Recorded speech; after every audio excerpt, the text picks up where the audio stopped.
नमस्कार, यो हो TV today network. TV today समाचारमा स्वागत छ। म शान्ति गिरी। सुरु गरौं अहिलेसम्मका मुख्य समाचारबाट। सत्तारूढ नेकपा अध्यक्ष प्रचण्डको प्रस्ताव पार्टीको तल्लो कमिटीमा प्रदेश तहसम्म पुर्याइयो। प्रस्तावको न्यायपालिकासँग सम्बन्ध नरहेको प्रचण्डको स्पष्टोक्ति। पेन्सन बुझेर फर्किएका भारतीय भूपू सैनिक परिवार चढेको जीप बैतडीमा दुर्घटना। 5 जनाको घटनास्थलमै मृत्यु, 5 जना घाइते। सत्तारूढ नेकपा भित्रको विवादसँगै छिमेकीको दौडधुप बढ्यो। चीन र भारतका उच्च पदस्थको नेपाल भ्रमणको होडबाजी। सम्बन्ध सुधारसँगै भारत सक्रिय बन्दै। उद्योग व्यवसाय उकास्न प्याकेजलाई प्रभावकारी बनाउन उद्योग वाणिज्य महासंघका पूर्व उपाध्यक्ष जोशीको भनाई। सहजीकरणमा जोड दिन आग्रह, नियमन मात्रै नगर्न सुझाव। र अफगानिस्तानमा 6 तालिबानीको मृत्यु। उत्तरी बाल्क प्रान्तमा भएको सैन्य कारबाहीमा तालिबानी लडाकु मारिए। ग्रामीण इलाकामा तालिबानीको सक्रियता बढ्दै। अब समाचार विस्तारमा। सत्तारूढ नेकपा कार्यकारी अध्यक्ष पुष्पकमल दाहाल प्रचण्डले सचिवालयमा पेश गर्नुभएको प्रस्ताव पार्टीको तल्लो कमिटीमा समेत पठाइएको छ। कार्तिक 28 गते बसेको सचिवालय बैठकमा प्रचण्डले राजनीतिक प्रतिवेदन पेश गर्नुभएको थियो। सचिवालयका बहुमत सदस्यहरूको सहमतिमा प्रचण्डले पार्टीका तल्लो निकायमा पनि प्रस्ताव पठाउनु भएको हो। अध्यक्ष एवं प्रधानमन्त्री केपी शर्मा ओलीलाई विभिन्न आरोप लगाउँदै ल्याइएको प्रस्ताव प्रदेश तहमा पुगेको बताइएको छ। नेकपा सचिवालय बैठक मङ्सिर 13 गते बस्दैछ। अबको बैठकमा प्रधानमन्त्रीले ओलीले प्रचण्डको प्रस्तावको जवाब दिने तयारी गर्नु भएको छ। यसैबीच कार्तिक 28 गते सचिवालय बैठकमा पेश गरेको प्रतिवेदनमा उल्लेख न्यायालयको प्रसङ्गमा अध्यक्ष प्रचण्डले सामाजिक सञ्जालमा प्रष्टीकरण समेत दिनुभएको छ। प्रचण्डको सचिवालयले फेसबुक मार्फत प्रष्टीकरण दिँदै स्वतन्त्र न्यायपालिका र यसका प्रमुखसँग आफूले उल्लेख गरेको विषयको कुनै सम्बन्ध नरहेको उल्लेख गर्नुभएको छ। प्रचण्डको प्रस्तावमा ओलीले स्वतन्त्र न्यायपालिका प्रमुखलाई निवासमा बोलाएर संसद भङ्ग गर्ने, सङ्कटकाल लागू गर्ने, द्वन्द्वकालीन मुद्दाहरूलाई निहित उद्देश्यका लागि दुरुपयोग गर्ने सम्मको कार्य गरेको आरोप लगाएको छ। बैतडीमा जीप दुर्घटना हुँदा 5 जनाको मृत्यु भएको छ, 5 जना घाइते भएका छन्। भारतीय सीमावर्ती क्षेत्र झुलाघाटबाट गोठलापानी तर्फ जाँदै गरेको ना 1J2196 नम्बरको जीप दशरथ चन्द नगरपालिका 10 मा दुर्घटना हुँदा 5 जनाको घटनास्थलमै मृत्यु भएको सुदूरपश्चिम प्रदेश प्रहरी कार्यालयले जानकारी दिएको छ। दुर्घटनामा दशरथ चन्द नगरपालिकाकी 75 वर्षकी पार्वती चन्द, 70 वर्षकी पार्वती देवी चन्द, 77 वर्षका भागीरथ पाण्डेय, 58 वर्षीय कृष्ण लावट र सुर्नया गाउँपालिकाकी 75 वर्षीय कलावती चन्दको घटनास्थलमै मृत्यु भएको हो। भारतबाट पेन्सन बुझेर फर्किएका भारतीय भूपू सैनिक परिवार चढेको जीप दुर्घटना भएको हो।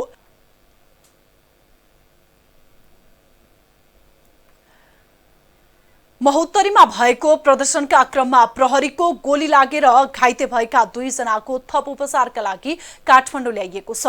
बालिका हत्याको विरोधमा बर्दिवासमा भएको प्रदर्शनका क्रममा प्रहरीको गोली लागि घाइते भएका 3 मध्ये 2 जनालाई काठमाडौँ ल्याइएको प्रमुख जिल्लाधिकारी कृष्ण बहादुर कटुवालले जानकारी दिनुभयो। हानेको होइन, त्यहाँ कस्तो भयो भने लासलाई हामीले पोस्टमार्टमको लागि लान खोजेका थियौं। त्यो क्रममा चाहिँ प्रहरी बिटमा चाहिँ त्यो लास राख्ने क्रम राखेका थियो। त्यो लास चाहिँ थुतेर सडकमा ल्याउनुपर्छ भन्ने केही त्यहाँ आन्दोलनकारीहरूको कुराहरू भयो र प्रहरीमाथि नै त्यो बिटमा चाहिँ जलाउने खालको आवश्यक, मतलब बिटलाई नै अब ध्वस्त पार्ने खालको मनसा देखेपछि प्रहरीले चाहिँ हवाई फायर गर्ने क्रममा त्यो हवाई फायर गर्दा ऊ छिटेर त्यो एकजना चाहिँ गोली लाएर अलिक क्रिटिकल भएको चाहिँ बुद्धिराज नेउपाने हो। दोस्रो चाहिँ श्याम कार्की भन्नेलाई चाहिँ अलिकति टाउकोमा थोरै आइतबारदेखि हराएकी 6 वर्षीय बालिका गुलाब खातुनको शव मंगलबार बिहान फेला परेपछि दोषीलाई कारबाहीको माग गर्दै स्थानीय आन्दोलित भएका हुन्। स्थानीयले राजमार्ग नै अवरुद्ध गरेर प्रदर्शन गरेका थिए। प्रदर्शनका कारण बर्दिवास क्षेत्र मंगलबार दिनभर तनावग्रस्त बन्यो। प्रमुख जिल्ला अधिकारी कटुवालले भने प्रहरीले हवाई फायर गर्ने क्रममा प्रदर्शनकारी घाइते भएको बताउनुभयो। हत्याको आरोपमा प्रहरीले 25 वर्षीय अरुण कुमार शाहलाई नियन्त्रणमा लिएको छ। शाहले आरोप स्वीकार गरेको प्रमुख जिल्ला अधिकारी कटुवालले बताउनु भएको छ।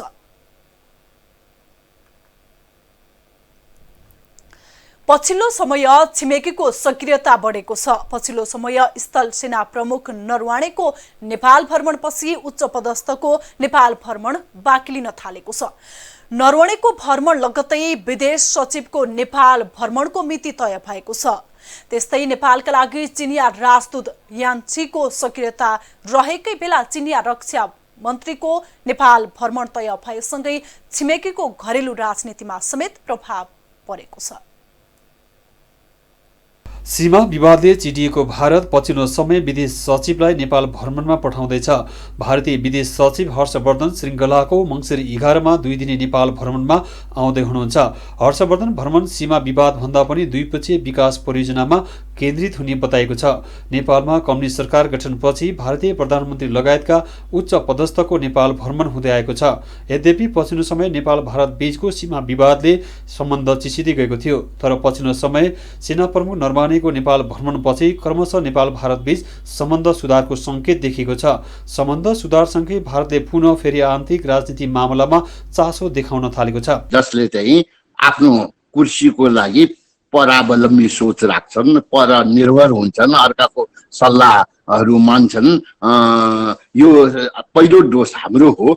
दोस्रो दोष के हो भन्दाखेरि नेपालको भू राजनीतिक महत्त्वको कारणले र यो अमेरिका र चीनको प्रतिस्पर्धा छ, भारत र चीनको प्रतिद्वन्दिता छ।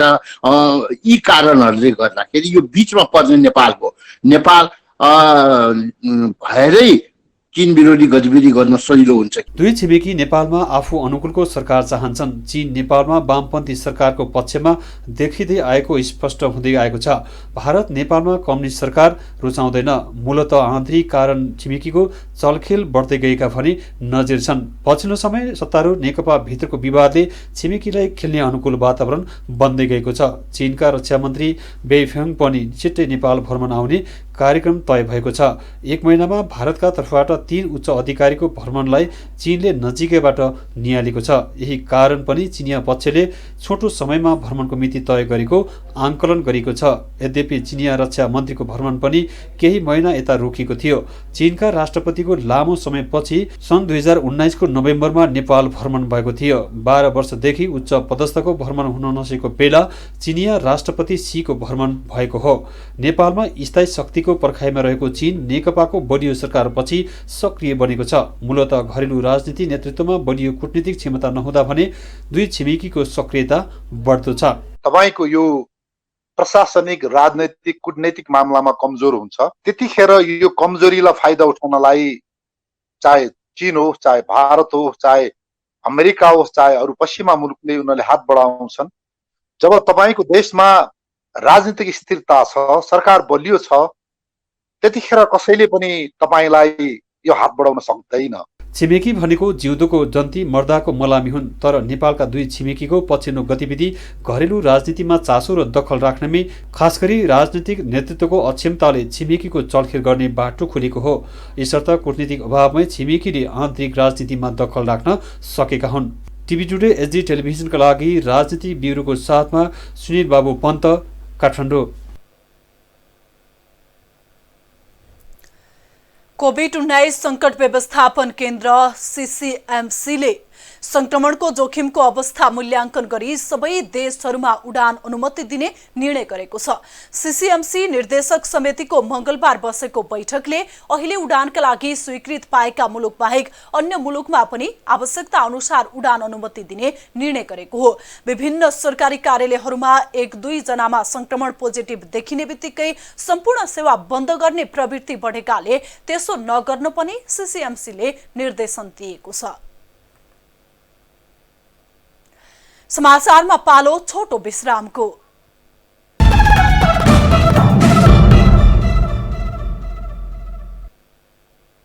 अब बाँकी समाचार।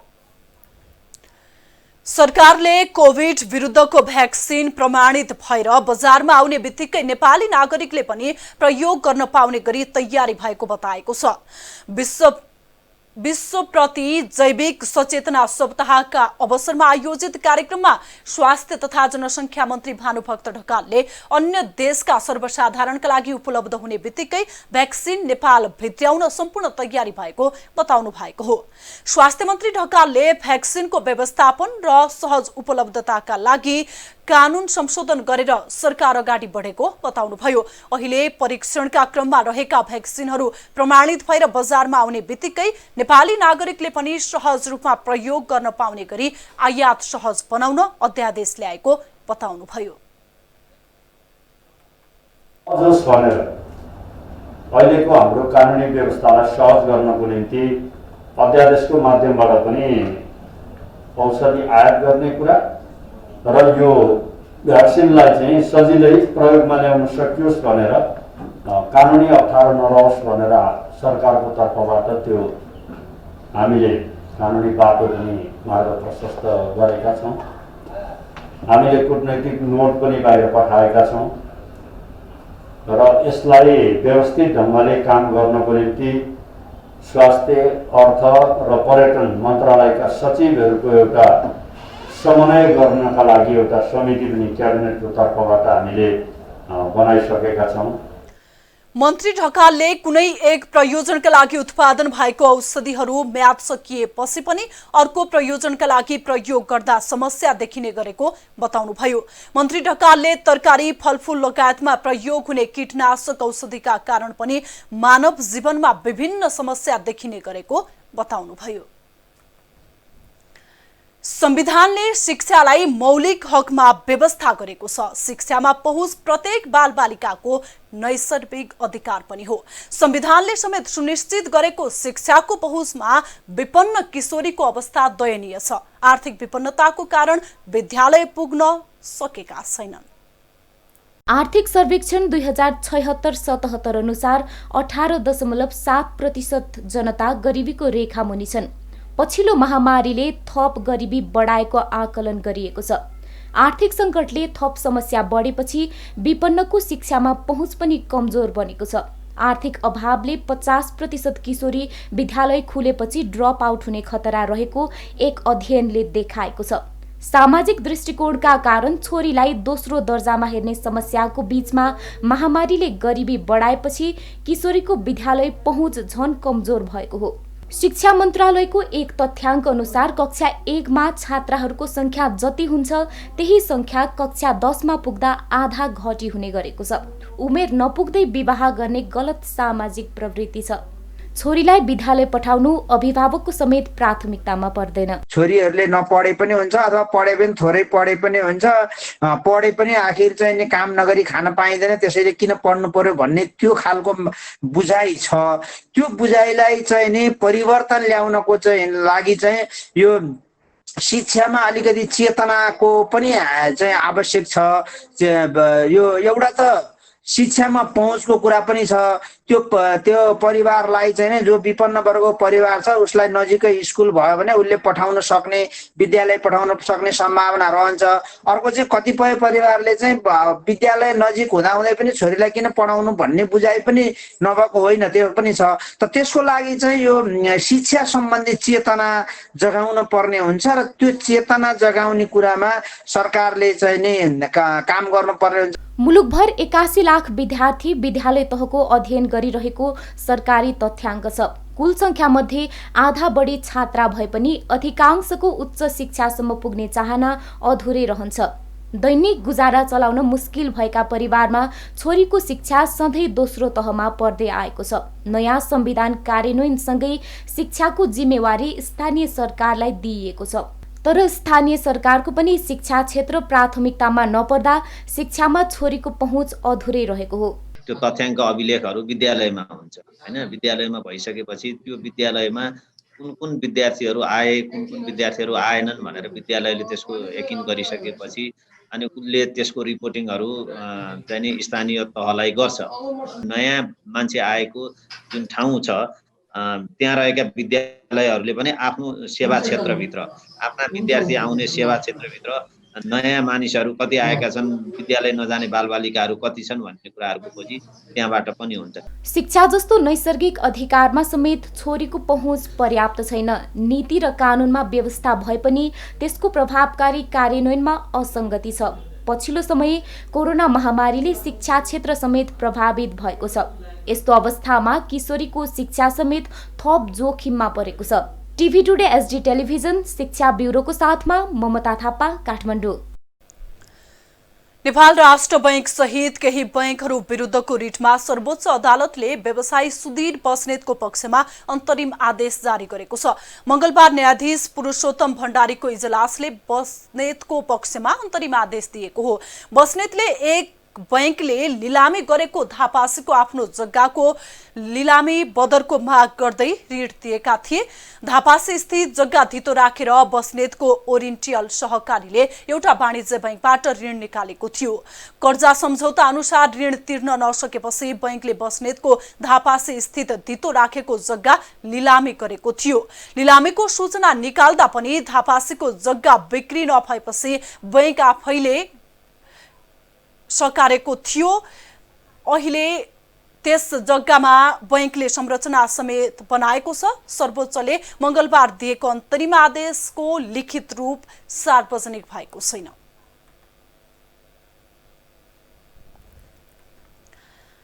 गण्डकी प्रदेश सभाका लेखा समितिका सभापति कुमार खड्काले कोरोना नियन्त्रणमा गण्डकी प्रदेश सरकार असफल भएको बताउनु भएको छ। निर्वाचन क्षेत्र पूर्वाधार विकास कार्यक्रममा परेका योजनाहरू सार्वजनिक गर्न आयोजित पत्रकार भेटघाट कार्यक्रममा उहाँले कांग्रेसले संसदको विशेष अधिवेशन बोलाएर भए पनि कोरोनाको उपचारका लागि सरकारलाई बाध्य पार्ने बताउनुभयो। सांसद खड्काले गण्डकी प्रदेश सरकार र मुख्यमन्त्री पृथ्वी सुब्बा गुरुङ प्रदेशवासीको स्वास्थ्यप्रति गम्भीर नभएको समेत आरोप लगाउनुभयो। समाचारमा फेरि छोटो विश्राम।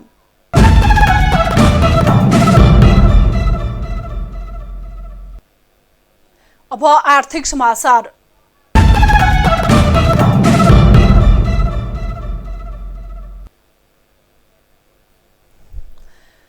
नेपाल उद्योग वाणिज्य महासंघका पूर्व अध्यक्ष कुश कुमार जोशीले धराशायी बनेको अर्थतन्त्र सुधार्न हात प्याकेजलाई प्रभावकारी बनाउन सुझाव दिनुभएको छ।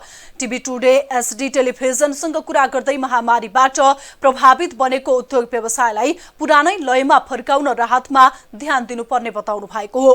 महामारी आर्थिक संकटको सिर्जना गरेकाले व्यवसाय पुरानै लयमा फर्कन 2 वर्ष लाग्ने भएकाले सरकारले विशेष पहल गर्नुपर्नेमा उहाँले जोड दिनुभयो। हाम्रो उद्योग बाँच्नु पर्यो हैन, व्यवसाय चल्नु पर्यो, बाँच्नु पर्यो। अहिले त हामी बाँच्ने कोसिस गरिरहेछौँ हैन, उकास्ने भन्दा पनि बाँच्ने कोसिस गर्दैछौँ। अब महामारीलाई जित्नको लागि अथवा यो स्वास्थ्य सुरक्षा मापदण्ड अपनाएर बिस्तार आफ्नो उद्योग व्यवसायलाई सुधारमा लिएर आएर पहिलाकै ढङ्गमा पुर्याउन अझै पनि हाम्रो 2 वर्ष लाग्छ होइन। त्यसबिचमा जति पनि हामीसँग भएको जोखिम छ, हाम्रो लसेसहरू छ, जुन हामीले घाटा बिहोर्नु पर्थ्यो, घाटालाई कसरी सरकारले उद्योग व्यवसायलाई सहजीकरण गर्नुपर्ने दायित्व भए पनि नियमनमा मात्रै जोड दिएको बताउनु भएको छ। नियमनका कारण उद्योग व्यवसायीले झन्झट बेहोर्नु परेकाले सहजीकरण गर्न आग्रह गर्नु भएको छ। नेपाल उद्योग वाणिज्य महासंघको निर्वाचनबाट आउने नेतृत्वले सरकारलाई नियमनसँगै सहजीकरणमा पनि जोड दिन पहल गर्नुपर्ने बताउनु भएको छ। चालू आर्थिक वर्ष 2077-78 को पहिलो 4 महिनामा 60 खर्ब रुपैयाँको वस्तु आयात भएको छ। यस अवधिमा निर्यात 40 अर्ब रुपैयाँ रहेको भन्सार विभागको तथ्याङ्क छ। भन्सार विभागले सार्वजनिक गरेको तथ्याङ्क अनुसार श्रावणदेखि कार्तिकसम्म अघिल्लो आर्थिक वर्षको यसै अवधिको तुलनामा आयातमा केही गिरावट देखिएको छ। निर्यातमा सामान्य वृद्धि भएको छ। विभागका अनुसार 4 महिनामा 4 खर्ब 2 अर्ब 49 करोड रुपैयाँ बराबरको वस्तु आयात भएको छ। यो गत आर्थिक वर्षको यसै अवधिको तुलनामा 10.62% कम हो। यस अवधिमा कुल 40 अर्ब 20 करोड रुपैयाँको वस्तु निर्यात भएको छ। यो गत आर्थिक वर्षको यसै अवधिको तुलनामा 10.81% बढी हो। उच्च आयात र न्यून निर्यातका कारण नेपालको व्यापार घाटा समेत उच्च छ। अब विश्व समाचार।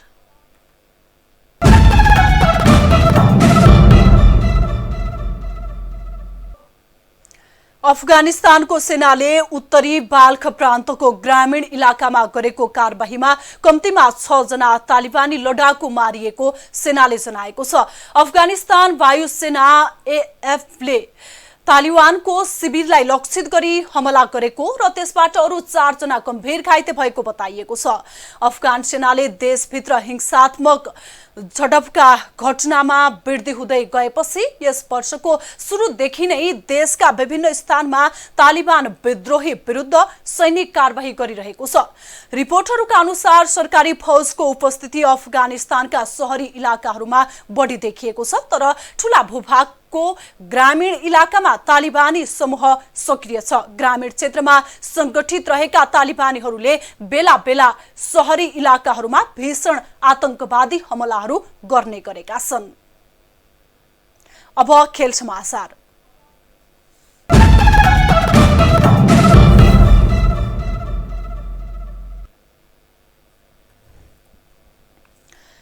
नेपालका पूर्व कप्तान Paras Khadka ICC associate player of the decade अवार्डको मनोनयनमा पर्नु भएको छ। अन्तर्राष्ट्रिय क्रिकेट काउन्सिल आईसीसीले मंगलबार सार्वजनिक गरेको मनोनयनमा पारस सहित 6 खेलाडी छनौटमा पर्नु भएको हो। स्कटल्यान्डका 3 खेलाडी कायल कोइट्जर, कोलम मैकलेन र रिसी बेरिङटनलाई मनोनयन गरिएको छ। पपुवा न्युगिनीका औषध भाला र नेदरल्यान्ड्सका पीटर मोरन छनौट हुनु भएको छ।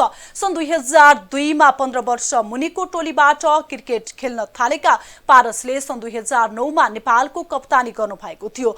पारसको 10 वर्षे कप्तानी कालमा नेपालले पहिलो पटक T20 विश्वकप खेल्नुका साथै एक दिवसीय मान्यता पाएको छ।